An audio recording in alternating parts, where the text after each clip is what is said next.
internautes, bonjour. Aujourd'hui, nous allons parler de l'avortement. L'avortement qui est une question, un sujet sensible et qui, au-delà de toute considération, affecte aussi bien la personne qui l'a commis que tous ceux qui, d'une manière ou d'une autre, y ont participé, y ont pris part, y ont été mêlés. L'avortement touche aussi bien la personne sur le plan physique, mais également sur le plan psychologique et touche même son âme. Comment, pourquoi et que faire? Nous allons parler tout au long de cette émission.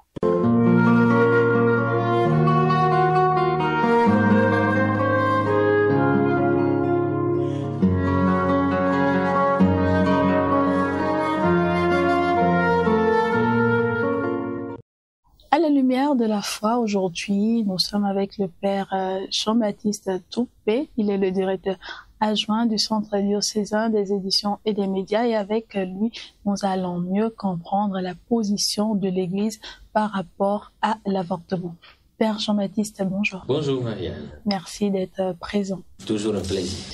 Alors, mon Père, nous savons tous que l'Église catholique a une position tranchée quand il s'agit de l'avortement.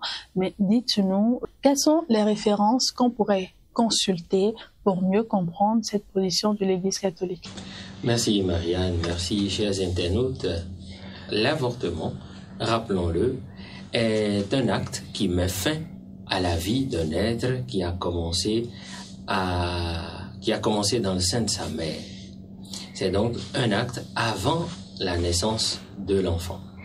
Et puisqu'il porte sur un être innocent qui n'a pas demandé à naître, mais à qui on a donné la vie, volontairement ou involontairement, mettre fin à cela constitue, sur le plan de la foi, un acte assez grave qui éloigne la personne de Dieu et qui brise quelque chose. L'avortement, pourquoi l'Église refuse et dit non, encore non, à cet acte dangereux?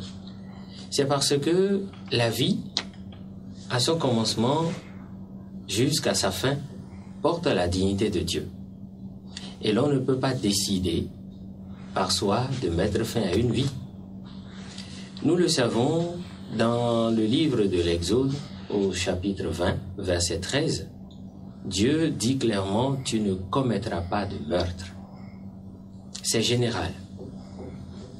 Ce qui veut dire que ce soit sur l'enfant, la personne qui commence à naître dans le sein de sa mère, comme l'enfant qui est venu déjà sur la terre, un adulte ou un vieillard, on ne devrait jamais faire ainsi, mettre fin à cette vie. Je vous le renvoie à l'histoire du sacrifice d'Isaac. Abraham qui devait sacrifier son fils. Et c'était l'occasion pour Dieu de dire clairement à son peuple, jamais je ne veux le sacrifice d'un humain. Il n'en veut pas. Plus tard, avec l'enseignement des prophètes, Dieu ira jusqu'à dire pour les sacrifices d'animaux qu'on lui apporte, pensez-vous que j'ai soif du sang de ces animaux? Que j'en ai vraiment besoin? Non. Ce que je cherche, c'est la conversion du cœur. C'est votre cœur que vous m'offrez. Donc, il y a eu vraiment évolution, même sur le plan du sacrifice, puisque beaucoup de peuples offraient des humains en sacrifice au Dieu. Le Dieu qui est le nôtre, celui de Jésus-Christ, dit non à cela. Voyez-vous, donc la vie humaine a vraiment d'importance. Le CEC, entendu catéchisme de l'Église catholique, comme le droit canon, interviennent pour véritablement rappeler certaines choses sur l'importance de la vie et le droit à la vie. Voyez-vous, les prophètes comme Jérémie, comme Job, disent l'importance de cette vie. Quand je vous renvoie à Jérémie 1, verset 5, eh bien, Dieu dit par son prophète, avant même que tu viennes à la vie, je te connaissais. Et cela dit donc que ce n'est pas une fois né que nous avons disons, de l'importance pour Dieu. Non, c'est déjà dans le sein de notre mère. C'est un projet divin donc que chaque vie. C'est malheureux que certains en viennent à y mettre fin pour une raison ou une autre, ou que les États aujourd'hui mettent cela comme un droit. Le droit de tuer, ce serait quand même pas normal. On considérerait la chose encore comme un égarement, une erreur, je ne dirais même pas codifiée, mais bon, on comprendrait. Mais mettre ça comme un droit, c'est quand même dangereux. Et il y a d'autres psaumes aussi qui précisent bien l'importance de la vie déjà à son commencement. Le psaume 22, les versets 10 et 11, ou le psaume 139, verset 15, le psaume 139, verset 15, nous rappelle l'importance de cette vie quand Dieu dit que avant je t'ai consacré, quand Dieu dit qu'il a consacré cette vie pour le servir, ou quand le psalmiste rappelle que nos os étaient connus de Dieu, nos jours étaient tous comptés avant même qu'un seul ne soit. Tout cela pour rappeler ce pourquoi l'Église interdit l'avortement, rappelle que la vie est importante. Voyez-vous, ce n'est pas plus tard que l'enseignement de l'Église a commencé à privilégier la vie. Les tout premiers chrétiens déjà le disaient. Voyez-vous, je nous renvoie à la Didaché ou à la lettre de Barnabé ou à l'épître à Dionyète ou au grand théologien Tertullien, qui tous, dans leur enseignement, rappelaient que l'on ne doit pas toucher la vie, surtout pas à son commencement. C'est pour cela que jusqu'à aujourd'hui, l'enseignement de l'Église n'a pas changé. Cela va jusqu'à toucher l'âme des personnes qui commettent le crime, puisque si Dieu refuse de tuer une vie, c'est donc qu'on offense Dieu chaque fois qu'on le fait, que ce soit à son commencement ou à l'âge adulte de la personne ou à son terme. Et remarquons que c'est quand même bien dramatique que ce soit au commencement, pour si un être innocent qu'on fait cela. Jean-Paul II le rappelait dans ses enseignements que l'on doit, pour une civilisation, porter attention à la vie à son commencement jusqu'à son terme, sinon on perd tout sens d'une bonne civilisation. D'accord. Merci beaucoup, mon père, pour ces explications qui nous permettent de mieux comprendre la position de l'Église catholique à ce sujet. Nous irons en profondeur pour comprendre les effets sur la psychologie et l'âme de la victime et des personnes impliquées dans l'avortement.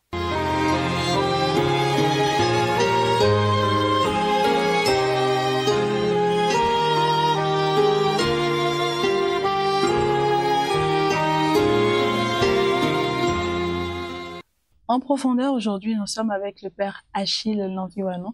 Il est l'aumônier diocésain adjoint des hôpitaux dans l'archidiocèse de Cotonou. Et avec lui, nous allons mieux comprendre les effets de l'avortement sur la personne humaine. Bonjour mon père.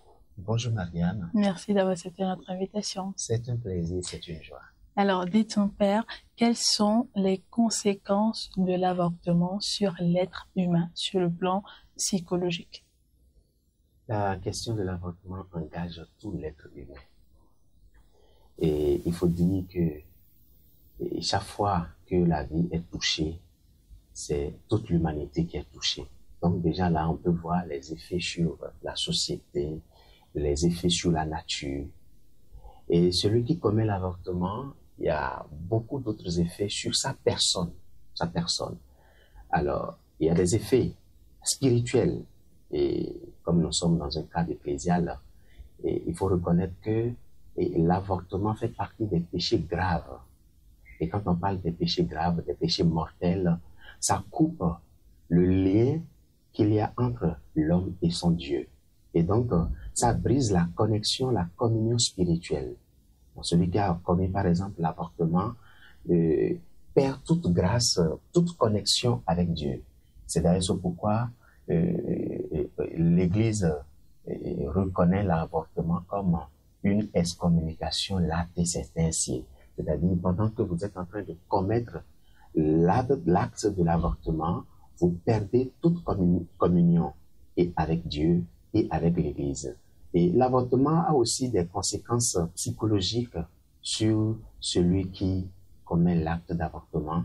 Et au nombre de ces conséquences ou ces effets psychologiques, nous pouvons avoir ce qu'on appelle un stress post-traumatique. Parce que déjà la situation qui peut conduire à un avortement est déjà source de traumatisme, mais l'acte de l'avortement qui est un meurtre avant tout et après tout. Et cet acte de meurtre a aussi des effets psychologiques qu'on peut ranger dans les stress, les effets de stress post-traumatique.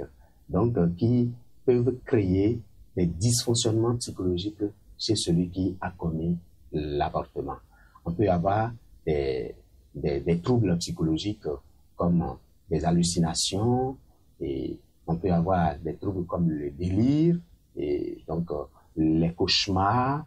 On peut avoir aussi des troubles comme dépression et l'anxiété, et tout ça peut être engagé dans l'acte de l'avortement. Et beaucoup de personnes, après avoir commis l'avortement, peuvent connaître des situations difficiles dans leur vie, étant donné que chaque fois, cette situation d'avortement leur revient et ça peut les plonger dans une vie sombre. Ça perturbe profondément l'être. Ça peut ne pas être au premier jour après l'acte, mais ça peut être peut-être 5 ans après, 10 ans après. Et on a déjà rencontré plusieurs personnes qui, à la longue, sont allées jusqu'à perdre des facultés psychologiques, c'est-à-dire devenir par exemple schizophrène à cause de cette situation d'avortement. Mon père, pour une personne qui a avorté et qui est, disons, catholique, que prescrit l'Église pour que cette personne puisse se réconcilier avec Dieu, retrouver cette complicité-là ou se rapprocher de Dieu? L'Église catholique demande à toute personne qui a commis l'avortement et qui est sous le coup de l'excommunication latée sentenciée de faire une démarche vers l'Église, vers les prêtres. Et il faut reconnaître que dans le passé, le péché de l'avortement est un péché réservé. Et je pense que ça continue d'être un péché réservé parce que cela ne se confesse pas comme les autres péchés. J'ai menti, j'ai volé. C'est pas les mêmes choses. Parce que ici, c'est un péché mortel. Et c'est réservé à cause de sa délicatesse, à cause de tout ce qui entoure. Vous voyez les conséquences que nous venons de citer.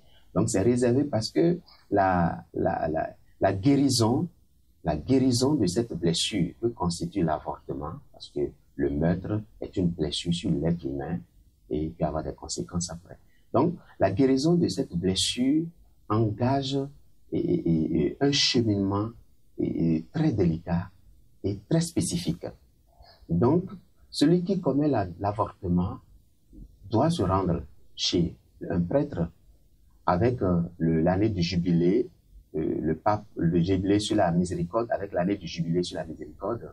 Le pape François a donné la faculté à tous les prêtres de recevoir ceux qui ont commis l'avortement, et de pouvoir suivre un cheminement conséquent. Et quelles sont les étapes de cet accompagnement-là? La première étape dans le cheminement de guérison et de la restauration de l'avortement, la première étape, c'est l'étape de la contrition parfaite. Il y a ce qu'on appelle l'attrition et la contrition. L'attrition, c'est un regret, mais centré sur soi-même. Et parfois, ça peut faire tomber dans une culpabilité pathologique. Donc, vous avez le regret, mais ça vous détruit, ça vous déconstruit. Alors, le prêtre dans le cheminement va aider le pénitent à aller vers la contrition parfaite, qui est la reconnaissance de l'amour de Dieu brisé, mais aussi l'amour de Dieu qui restaure. Et c'est quand vous rentrez dans cet amour que la grâce de Dieu peut vous rejoindre dans ses profondeurs. Donc, le prêtre vous aidera vraiment à quitter une simple culpabilité où les gens peuvent dire, bon, pour que je puisse commencer à communier, à reprendre ma communion, il faut que j'aille me confesser. Et la question du péché de l'avortement ne peut pas être résolue avec cette dimension. Donc, le prêtre va faire un petit cheminement pour aller à la condition parfaite. La deuxième étape, c'est la confession, le lieu de la réalisation de la miséricorde de Dieu, où celui qui est parti totalement, l'excommunié, retrouve la grâce avec Dieu et peut désormais profiter ou bénéficier des effets sacramentels. Donc, dans la confession, l'excommunication est levée et le pénitent est restauré dans sa vie spirituelle et il peut désormais accéder à la grâce. La troisième étape, c'est la pénitence, qui est une série d'exercices spirituels qui permettent, sinon, ces exercices spirituels permettent à celui qui a commis l'avortement de faire un cheminement de retour à la conscience droite. Et ce n'est pas la réparation, parce que l'acte qui a été commis ne peut jamais être réparé, mais ça permet à la personne de cheminer progressivement à guérir sa conscience de tout ce qui s'est passé pour revoir la vie autrement et pour embraser la vie avec la joie du pardon de Dieu, la joie de la réconciliation avec Dieu. Donc, il y avoir le chemin de croix et les retraites spirituelles et beaucoup d'autres exercices, le rosaire, tout ça, pour pouvoir aider la personne. La quatrième étape, c'est ce que j'appelle la restauration du lien spirituel avec l'enfant expulsé, l'enfant tué. Avec cette étape, on aide le pénitent à accueillir désormais cet enfant comme un de ses enfants. Même si l'enfant n'existe pas, le pénitent reste parent de cet enfant. Donc, entretient un lien affectif, comme on peut l'entretenir avec un enfant qu'on a perdu, un enfant qui est décédé. Donc, le pénitent continue d'entretenir un lien affectif et spirituel avec cet enfant.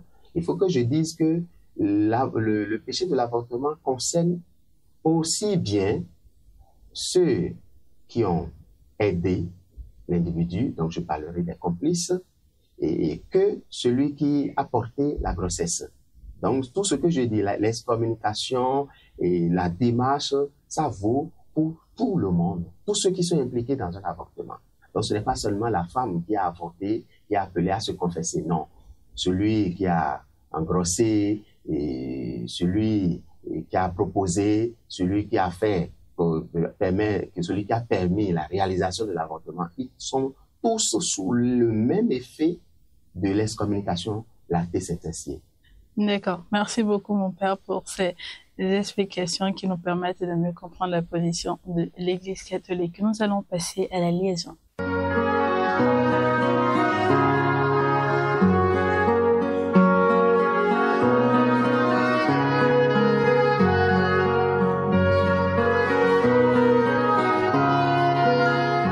Dans la liaison, nous allons vous donner des conseils et vous faire des propositions si vous êtes concerné par le sujet de l'avortement dont nous discutons aujourd'hui, afin de vous permettre de vous réconcilier avec Dieu, afin de vous permettre d'aller beaucoup mieux, car assurément, à un niveau ou à un autre, vous avez été touché et vous en souffrez. Père Jean-Baptiste, pour un internaute qui nous suit et qui connaît quelqu'un qui envisage d'avorter, il a tout dit, mais rien. Que le recommandez-vous de faire?